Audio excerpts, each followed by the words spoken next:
Hey guys, welcome back to my channel. तो आज के इस वीडियो में मैं आपको एक्सप्लेन करने वाली हूँ 2024 में ही मूवी दशमी। तो चलिए विदाउट वेस्टिंग टाइम मूवी का एक्सप्लेनेशन स्टार्ट करते हैं। तो मूवी स्टार्ट होती है एक मौलाना से जिसे कुछ लोग किडनैप करते हैं। मौलाना खुद को छुड़ाने की काफ़ी कोशिश कर रहा था कि तभी वहाँ पर 4 लोग आते हैं, जिनमें से 3 लड़के और एक लड़की थी। और हमें पता चलता है कि इन्हीं चारों ने उस मौलाना को किडनैप किया था।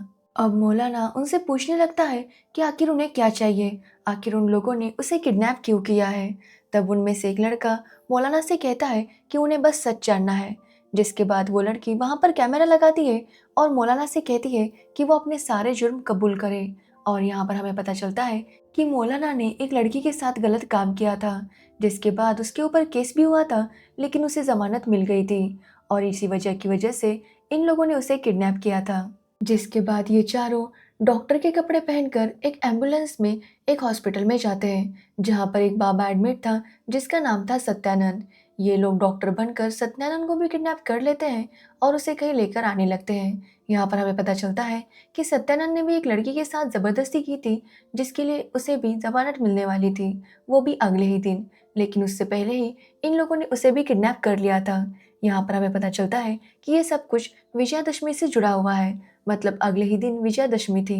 अब सत्यानंद हॉस्पिटल से गायब हो गया है, ये न्यूज़ हर तरफ फैल जाती है, जिसके कारण इस केस को कृष्णकांत नाम के एक ऑफिसर को दिया जाता है।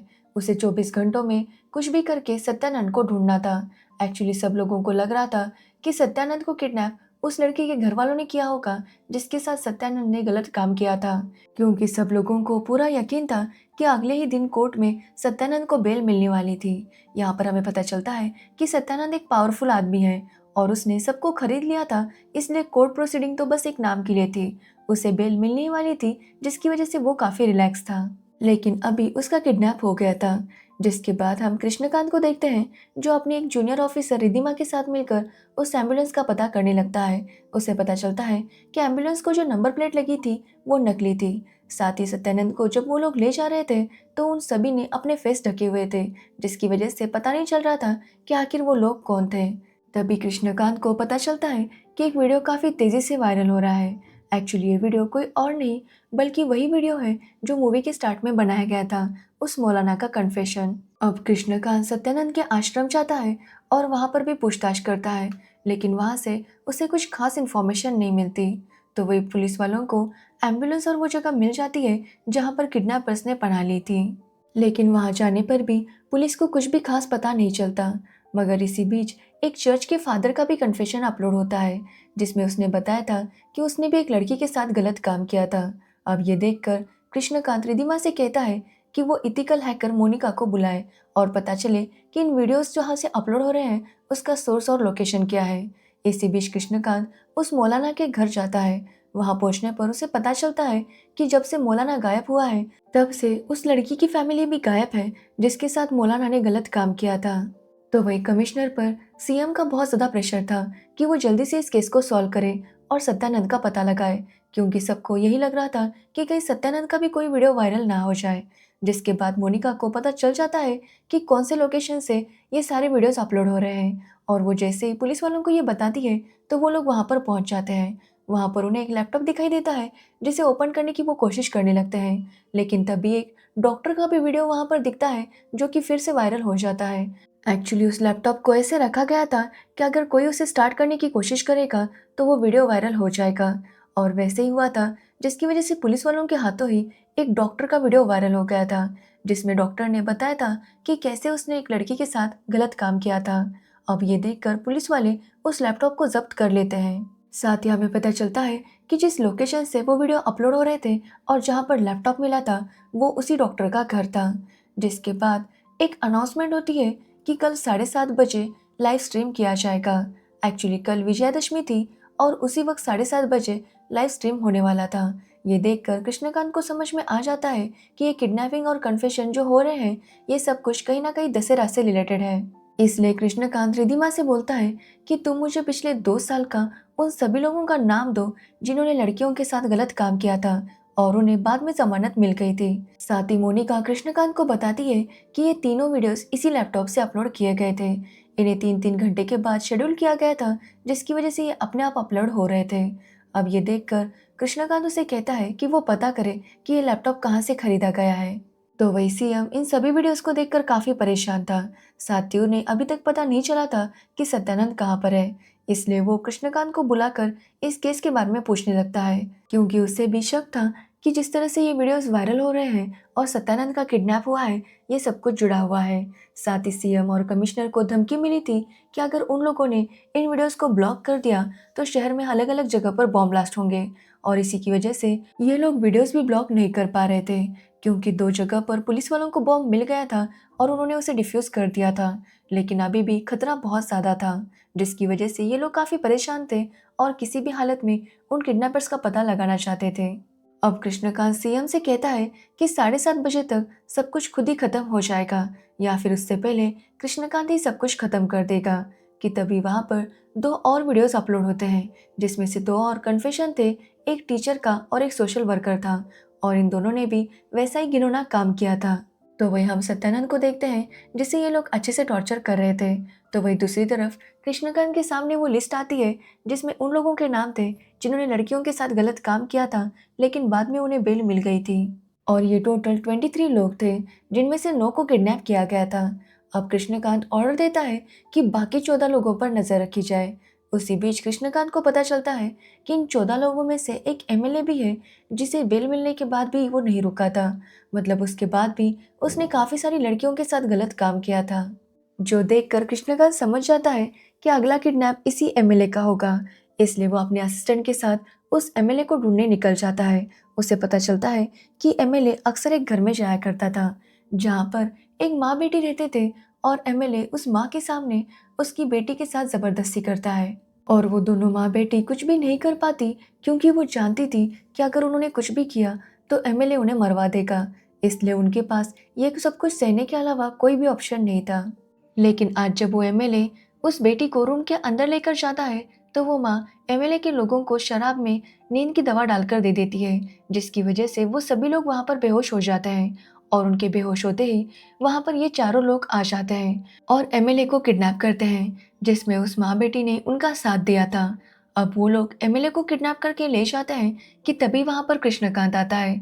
अब वो माँ बेटी जब कृष्णकांत को वहां पर आता हुआ देखते हैं, तो वो दोनों भी बेहोश होने का नाटक करते हैं, ताकि सभी लोगों को ऐसा लगे कि वो इस किडनैपिंग में इन्वॉल्व नहीं थी। अब कृष्णकांत सब कुछ समझ गया था। उसे समझ में आ गया था कि किडनैपर्स ने अपनी आखिरी किडनैपिंग कर ली है। एक्चुअली किडनैपर्स ने 10 लोगों को टोटल किडनैप किया था, और रावण के सर भी 10 होते हैं। ये देखकर कृष्णकांत को पता था कि विजयादशमी के दिन ये लोग इन 10 लोगों के साथ जरूर कुछ ना कुछ करेंगे। इसलिए कृष्णकांत उन लड़कियों के घर वालों को पता लगाता है जिनके साथ इन 10 लोगों ने गलत काम किया था। जिसके बाद उन सभी को पुलिस स्टेशन बुलाता है, क्योंकि वो जानता था कि ये सभी लोग जानते हैं कि आखिर वो लोग कौन हैं जिन्होंने इन 10 लोगों को किडनैप किया है। लेकिन उसके बार बार पूछने पर भी कोई भी उसे कुछ भी नहीं बताता, क्योंकि उनका कहना था कि जब उनके साथ गलत काम हुआ था तब पुलिस और बाकी सब लोग कहाँ थे, तब उनकी किसी ने भी हेल्प नहीं की थी। तो अब वो उन लोगों का नाम नहीं बताएंगे। अब कृष्णकांत उन्हें समझाता है कि अगर इन लोगों ने उन लोगों को मार भी दिया तो भी कोई बदलाव नहीं आएगा, क्योंकि कुछ टाइम तक इसके बारे में बातें की जाएगी, और जैसे ही कोई नया टॉपिक आएगा लोग इस बात को भी भूल जाएंगे और उन किडनैपर्स को सजा हो जाएगी। लेकिन फिर भी कृष्णकांत को कोई भी कुछ भी नहीं बताता। जिसके बाद कृष्णकांत को पता चल जाता है कि लैपटॉप को ऑनलाइन ऑर्डर किया गया था, और उसे तेजस अग्रवाल ने ऑर्डर किया था, जो कि एक बॉयज़ हॉस्टल में डिलीवर हुआ था। तभी कृष्णकांत को पता चलता है कि एक पॉलिटिशियन का कन्फेशन वीडियो आया है, और उसे देखकर पब्लिक में भी काफ़ी आक्रोश था। पब्लिक अब सारे लोगों की असलियत समझ गई थी, और वो उन सारे लोगों को सज़ा दिलवाना चाहती थी जिन्होंने लड़कियों के साथ ऐसा गलत काम किया था। साथ ही पब्लिक के लिए वो चारों किडनैपर्स एक हीरो थे, क्योंकि पब्लिक का कहना था कि ये किडनैपर्स जो भी कर रहे हैं वो अच्छा कर रहे हैं। जिसके बाद कृष्णकांत को देखते हैं, जो बॉयज़ हॉस्टल में जाता है और वहाँ पर पूछताछ करता है। साथ ही वो वहाँ पर तलाशी भी लेता है, और वहाँ पर उसे काफ़ी सारे सबूत मिल जाते हैं। उसे पता चल जाता है कि किडनैप करने वाले कौन थे। एक्चुअली किडनैप करने वाले किडनैपर्स का नाम था तेजस, सचिन, सोहेल और अनामिका। लेकिन ये चारों ही वहाँ पर नहीं थे। लेकिन अब कृष्णकांत को इन चारों लोगों को पकड़ना था, क्योंकि रावण को जलाने में कुछ ही टाइम बचा था। इसलिए कृष्णकांत पुलिस वालों के साथ इन चारों को हर जगह ढूंढने लगता है। तभी उसे एक जगह पर एक चाय वाला मिलता है, जो उससे कहता है कि अगर वो उसकी कहानी सुनेगा तो उसे पता चल जाएगा कि ये चारों लोग कहाँ पर हैं। अब ये सुनने के बाद कृष्णकांत उस चाय वाले की कहानी सुनने लगता है। एक्चुअली इस चाय वाले की एक बेटी थी दशमी, जिससे ये चारों बहुत ज़्यादा प्यार करते थे। हमेशा उससे मिलने आते और उसके साथ खेला करते। साथ ही उसकी पढ़ाई का जो भी खर्चा था वो ये चारों ही उठाया करते थे। अब एक दिन दशमी दशहरे के मेले में गई थी। वहां पर कुछ गंदे लोगों की नज़र उसके ऊपर पड़ी और उन लोगों ने उसे किडनैप कर लिया, जिसके बाद उसे जंगल लेकर गए और वहां पर 4-5 लोगों ने मिलकर उसके साथ गलत काम किया। तो वही जब इन चारों को दशमी के बारे में पता चला तो ये चारों लोग उसे हर जगह ढूंढने लगे और अगले ही दिन उन्हें जंगल में दशमी की लाश मिली, जिसे देखकर ये चारों लोग अंदर से टूट गए थे। दशमी की यह हालत उनसे देखी नहीं जा रही थी। वो कुछ भी करके उन लोगों को सजा देना चाहते थे जिन्होंने दशमी के साथ ये सब कुछ किया, और उन्हें पूरा विश्वास था कि कानून उन लोगों को जरूर सजा देगा। जिसके बाद पुलिस वालों ने उन लोगों को पकड़ भी लिया जिन्होंने दशमी के साथ गलत किया था। लेकिन कुछ दिनों बाद उनको बेल मिल गई और वो लोग पूरी तरह से आज़ाद हो गए। और ये देखकर ये चारों काफ़ी गुस्सा हो गए। मतलब जिन लोगों ने एक लड़की के साथ इतना सब कुछ किया उसे ऐसी आज़ादी मिल गई थी। इसलिए इन चारों ने ठान लिया कि वो दशमी की मौत का बदला लेंगे। इसलिए इन चारों ने मौका देखकर उन लोगों को किडनैप कर लिया, जिसके बाद उसी जंगल में लेकर गए जहाँ पर वो लोग दशमी को लेकर गए थे, और वहीं पर उन चारों को जला दिया जहाँ पर इन लोगों ने दशमी के साथ गलत काम किया था। जिसके बाद इन लोगों ने ठान लिया कि जिस तरह से रावण को जलाया जाता है उसी तरह से ये लोग कलयुग के रावण को भी जलाएंगे। और इसी वजह से इन लोगों ने उन 10 लोगों को किडनैप किया है ताकि वो रावण के साथ उन्हें भी जला सके। अब ये कहानी सुनने के बाद कृष्णकांत समझ जाता है कि वो चारों लोग कहाँ होंगे। एक्चुअली रावण दहन का लाइव स्ट्रीम हो रहा था और कृष्णकांत उस लोकेशन पर जाने लगता है। लेकिन वहाँ पर रावण दहन होने वाला था, जिसकी वजह से उसे देखने के लिए बहुत सारे लोग आए थे, जिसकी वजह से वहाँ पर बहुत भीड़ थी और कृष्णकांत जल्दी आगे नहीं जा पा रहा था। जिसके बाद हम इन चारों को देखते हैं जो रामायण के कैरेक्टर्स का गेटअप ले चुके थे। जिसके बाद ये चारों रावण को जलाते हैं। एक्चुअली रावण के 10 सर थे और इन लोगों ने उन 10 लोगों को उसके एक एक सर में डाल दिया था, और उनमें से प्रेमानंद और वो पॉलिटिशियन भी था। लेकिन लोगों को अब इन लोगों के लिए कोई सिंपैथी नहीं थी। ये लाइव स्ट्रीम सभी लोग देख रहे थे और सभी लोग चाहते थे कि इन लोगों के साथ ऐसा ही होना चाहिए। इसलिए ये लोग रावण को जला देते हैं, जिसमें ये 10 लोग भी जलकर मर जाते हैं, जिससे उन सभी लड़कियों को और उनकी फैमिलीज को इंसाफ मिल जाता है जिनके साथ उन लोगों ने गलत काम किया था। अब कृष्णकांत वहां पर पहुंच जाता है, लेकिन वहां पहुंचने पर वो देखता है कि ये चारों लोग वहां से निकल चुके थे। लेकिन कृष्णकांत समझ चुका था कि ये चारों उसे कहाँ पर मिलेंगे, इसलिए वो तुरंत चाय वाले के पास जाता है जहाँ पर ये चारों बातें करते हुए बैठे थे। तभी कृष्णकांत को कमिश्नर का कॉल आता है, तो कृष्णकांत उससे कहता है कि उसे वहां पर पहुंचने में देर हो गई, ट्रैफिक बहुत ज्यादा था, इसलिए चारों लोग उसके हाथ से निकल गए। अब ये सुनकर कमिश्नर भी समझ जाता है कि कृष्णकांत झूठ बोल रहा है, वो इन चारों लोगों को बचाना चाहता है इसलिए ये सब कर रहा है। अब कमिश्नर कृष्णकांत से कहता है कि इस बार उन्हें ट्रांसफर नहीं बल्कि उन्हें नौकरी से निकाला जाएगा, क्योंकि ये लोग उन चारों लोगों को पकड़ नहीं पाए। लेकिन वो कहता है कि चाहे जो भी हो, वो जानते हैं कि वो सही कर रहे हैं और सही काम करना ही सबसे इम्पोर्टेंट होता है। इसलिए अगर इसके लिए अगर उनकी नौकरी भी जाती है तो जाने दो, क्योंकि चाहे जो भी हो कलयुग के रावण को सजा देना बहुत ज़्यादा ज़रूरी था। अब कृष्णकांत कॉल कट कर देता है, जिसके बाद इन चारों से कहता है कि वो वापस अपने हॉस्टल चले जाएं। लेकिन उनके जाने से पहले कृष्णकांत उनसे एक सवाल पूछता है कि इस बार तो उन लोगों ने कलयुग के रावण को जला दिया, लेकिन क्या वो हर साल ऐसा ही करेंगे? जिस पर वो चारों कहते हैं कि उन लोगों ने शुरुआत कर दी है, शायद अगले साल कोई और उनसे इंस्पायर होकर इस तरह से कलयुग के रावण को खत्म करेगा। जो सुनकर कृष्णकांत कहता है कि क्या उन्हें पूरा यकीन है कि बदलाव ऐसे आएगा। जिस पर उन लोगों का कहना था कि इतना रिस्क लिया है, इतना सब कुछ किया है, तो उन्हें पूरी उम्मीद है कि बदलाव जरूर आएगा। अब ये सुनने पर कृष्णकांत उन चारों से कहता है कि वो वापस अपने हॉस्टल चले जाए। जिसके बाद कृष्णकांत भी अपने घर आता है और अपने सस्पेंड होने की न्यूज़ का इंतजार करने लगता है, क्योंकि हर तरफ रावण को जलाने की न्यूज़ ही चल रही थी। तभी अचानक से हर न्यूज़ चैनल पर न्यूज़ बदल जाती है, जिसमें ये बताया जा रहा था कि भारत पाकिस्तान सीमा पर फायरिंग शुरू हो चुकी है।